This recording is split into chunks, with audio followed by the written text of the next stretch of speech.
Hello, this is your State Senator Len Suzio. I'm speaking to you today from Mid-State Hospital. This is part of a series of videos that we're doing to make you aware of some of the resources and organizations in the community that might be of interest to you and that might be of use to you as well. And today we're going to be meeting with Marc Levesque. Marc is a Senior Resources Director for the Center for Healthy Aging. I like the idea of healthy aging. I don't like unhealthy aging. So this is going to be of great interest to me as well. And I'd like to welcome Marc to today's program. Thank you, Senator Suzio.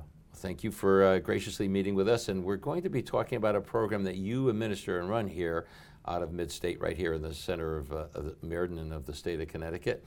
And I myself was just learning quite a bit about it from you a few minutes ago as we were talking prior to taping. And I think what you're doing is really going to be of great interest to a lot of our listeners today. So let's talk about what the Center for Healthy Aging is. First of all, just generally speaking, what is it, who runs it, and what areas do you serve, Marc? Yeah, so Hartford Healthcare Center for Healthy Aging is a free resource and assessment center for Free. Okay. Free resource and assessment center for seniors and their family members. Mm-hmm. We're part of Hartford Healthcare, which is a large health system here, central Connecticut, eastern, northern, and western Connecticut. Mm-hmm. We're part of a not-for-profit health system. So our goal is to be a one-stop shop for information and resources. Really, our design is to help seniors have the highest quality of life they could possibly have. We want to make sure they have the right level of care at the right time in the right place. Okay. So we're one of 9 centers. So I'm here at Mid-State Medical Center in Meriden, and we have 8 other centers scattered throughout Connecticut.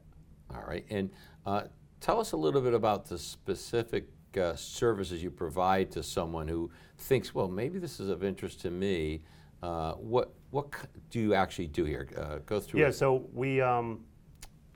we have multiple levels of service. So I'm a resource coordinator. So people turn to me, and it could be a physician that has a concern, a neighbor that has a concern about an aging neighbor, or a family member who unfortunately ends up here visiting a loved one who is a caregiver for someone who's in the community with dementia. So it doesn't matter who refers them. My office is conveniently located right here within the gallery at Mid-State. So people are coming here for outpatient procedures, for radiology, and they bump into my center and ask questions. So it doesn't matter where we get a referral from.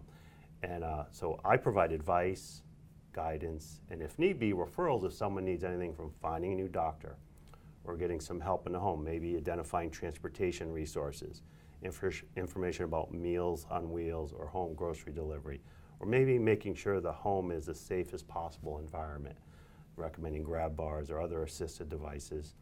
Or quite often we help people determine whether their house is still their best home, because maybe it's not. Maybe now it's too big, too unsafe, too expensive, or even just too isolating. And if so, then we try to educate them on other options. Mm-hmm. So it's not just medical services you're providing, then you're providing, you're a referral source, and so maybe you had mentioned to me like an elder care attorney and things like that, which maybe a lot of people haven't even heard about so-called elder care attorneys. Yeah, so quite often we want to make sure people's estate documents are up to date, that they do have a will, that they have advanced directive forms. So that means they've identified someone who can speak on their medical behalf if they can't do so themselves. Also allows them to do a living will, and if they identify if they want to be an organ donor. But elder laws attorneys can also help with the probate process, identifying or going for a conservatorship if someone needs that, financial power of attorney information, or even just making sure the estates are properly set up, and even asset preservation strategies if folks want to explore that avenue. And so if somebody thought that your services might be of avail to them, they would contact you, and would you be able and willing to go to where they're living, or do they have to come in here to the hospital? So we meet people where they desire. So it could be just chatting over the phone.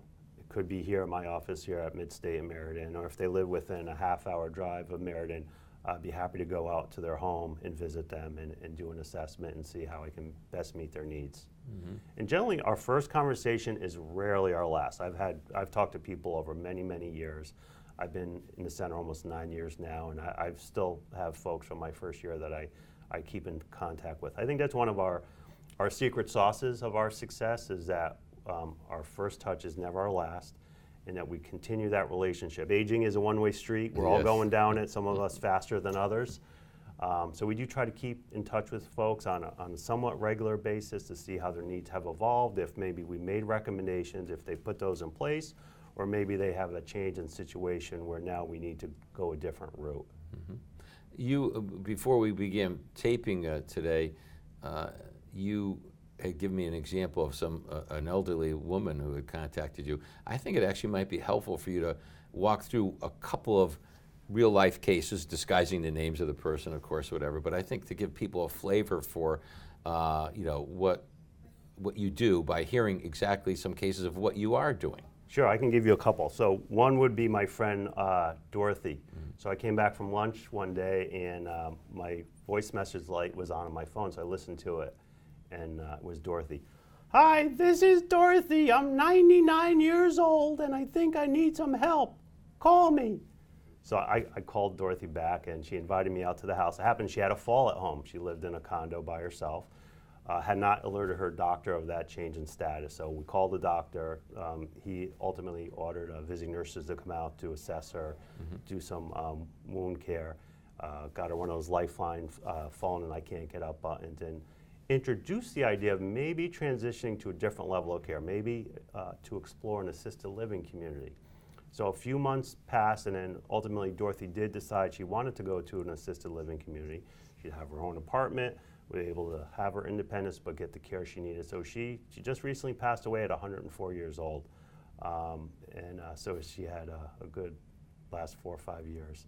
And another example would be Lillian, who is 91 years old, had some dementia, was found wandering, and then fell in the streets of New Britain.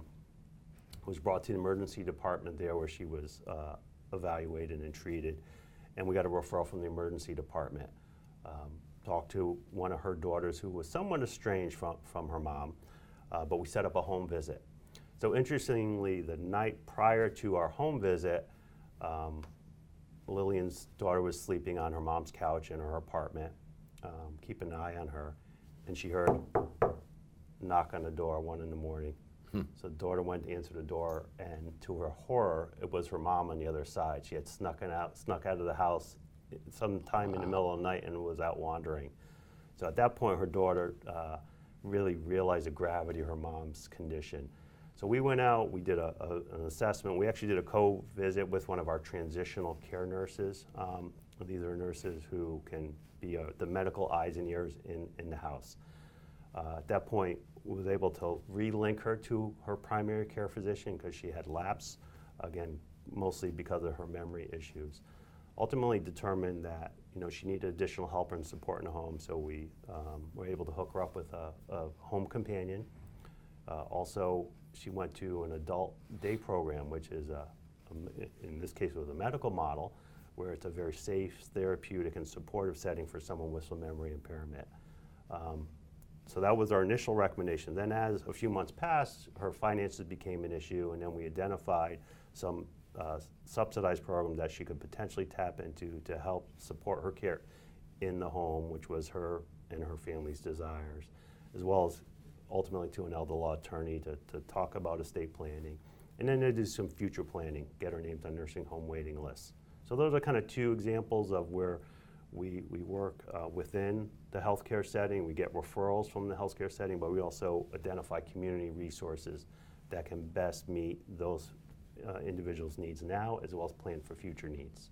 So the services that you offer sound to me, I mean, the first thing I would think of when I think of what you're doing, I think, oh, it's some kind of healthcare services, but it goes beyond that. I mean, in the sense that you can refer people to elder care attorneys and things that are appropriate for their situation. We definitely act consultatively. Mm-hmm. So we try to, as a quarterback, we're in the midst of football playoffs, so we sit back, we view the whole field, we see what situations develop when we try to point them towards the appropriate resources and strategies. It could be, this person served their country in the military service, so we identify that they potentially could tap into veterans benefits. or that they meet the financial criteria for certain state-funded programs like the home care program for elders, or they have a dementia which made them eligible for a respite care grant so their caregivers don't get burned out. So yeah, so we do act consultatively and try to point folks in the proper direction.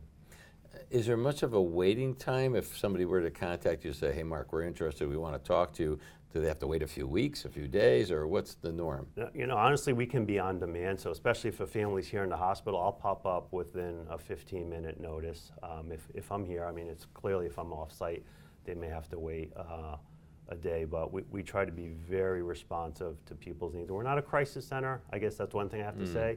So if they call at, you know, Friday evening, they may have to wait until Monday to get a call back, but we're very good about returning calls to determine the acuity of the situation and absolutely act very responsively in a short period of time. Is it something where you can be reached 24/7, or is there certain hours a day? So I mean, we carry normal business hours, generally 8 to 5 here, but we do have a after-hour call center, so we will get calls recorded in the evening and then return them the next business day. If somebody did call and it was a crisis situation, I presume your tape message probably says, if this is a crisis, please call the following number or something like that? Yeah, we always try to direct people if it truly is a medical emergency. Again, we're not medical. Right. We're resourced, so clearly if they have a medical emergency, they need to be directed to the proper setting, whether it be the emergency department or their primary care physician. Now, the service you provide itself is free, and a lot of the referral services that you do provide, I assume, are free or subsidized in some way. Can you kind of elaborate on what someone can expect if you end up being engaged by them to provide services? Yeah, so I mean, it really depends. So we may go do an assessment, someone had a fall, is at home. So we'll talk about, okay, is a home a safe environment? Do they need grab bars? Do they need one of those lifeline buttons? Those would be an out-of-pocket cost. But maybe they need some physical therapy for balance and fall prevention. Now that would be covered mostly by their health insurance. So a lot of what we do is educate people on what things cost and who covers them and what they can expect. Then it's ultimately up to them and their physician certainly if it's a medical referral, if they want to take that route or not.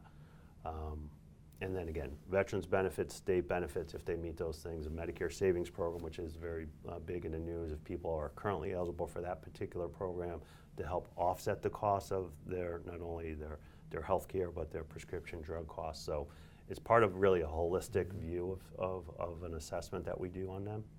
I think a lot of people aren't even aware of the resources that are available to them, and it might be surprising to them. And you just mentioned the Medicare savings plans, which have become the source of a controversy in the state because the state, there is some subsidy to help out.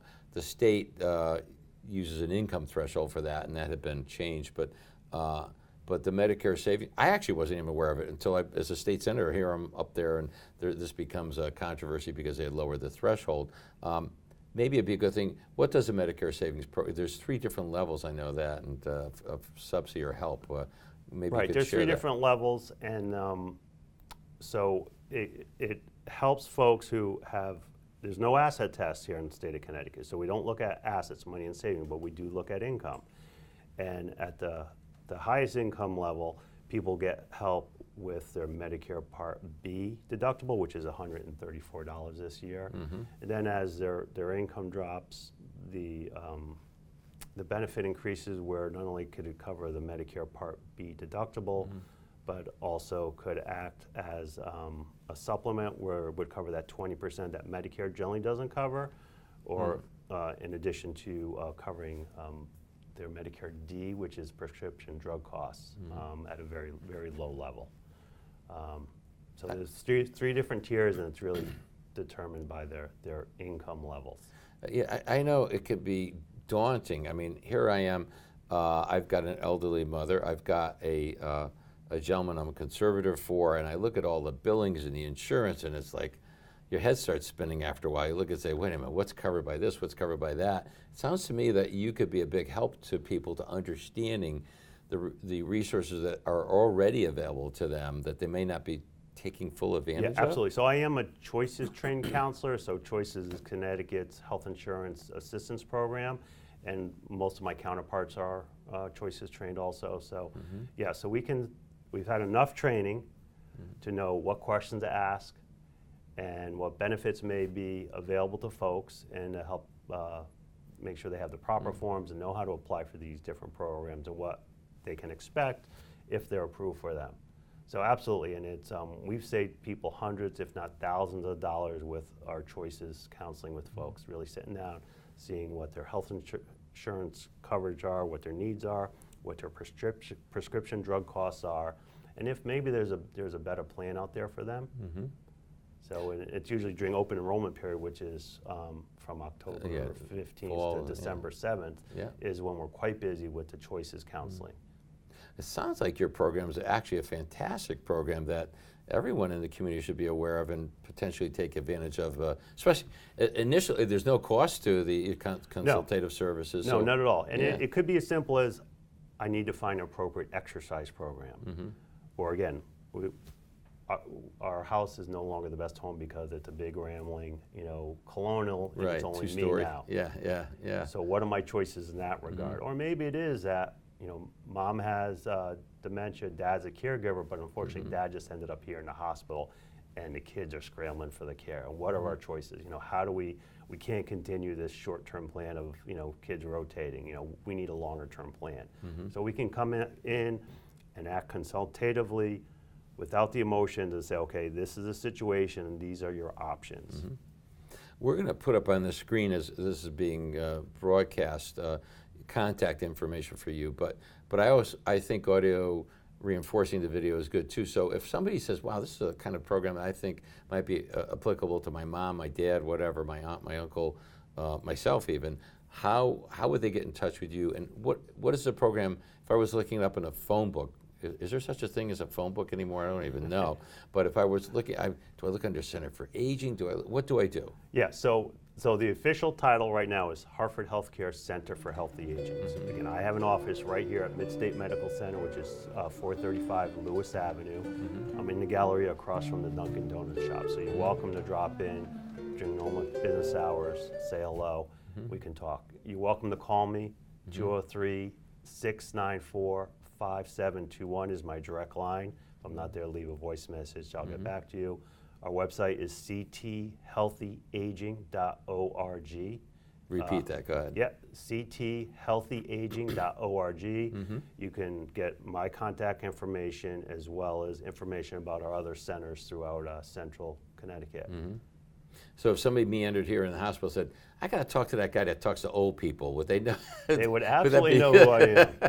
They would absolutely, yeah. So Center for Healthy Aging is kind of what we're known by. As for Marc Levesque, across from Dunkin' Donuts, be happy to sit down with you and discuss what your current needs are and just let you know that we're here to help support either your interest to age in place in your own home, or talk about other resources out there. Well, great. There you have it, folks. I mean, this is a terrific resource for you to use in the community. I hope by watching this video it's made you aware of it. And for those of you who have not taken advantage of the program, I would urge you to contact Marc here at Midstate, right here in the center of Meriden. And again, you don't have to live in Meriden. It could be the surrounding communities as well. So if you're from Cheshire, Southington, Middletown, feel free to contact Marc. It's a no-lose proposition, folks. You contact Marc, it doesn't cost anything. He'll help figure out what your situation is, recommend the best resources available to you, and give you, I think, invaluable advice. So I encourage you to contact Marc Levesque. On the screen, you should see some contact information reinforcing what Marc just told you. And Marc, first of all, I want to say thank you very much for thank you, sharing your resources and information regarding to it today with members of our community. And to those of you listening to today's program, I want to say thank you for the honor of representing you as your state senator. I will do my best to continue to make you aware of fantastic programs like the Center for Healthy Aging here in Meriden and Marc Levesque. Thank you once again for listening today. Take care. Have a great day.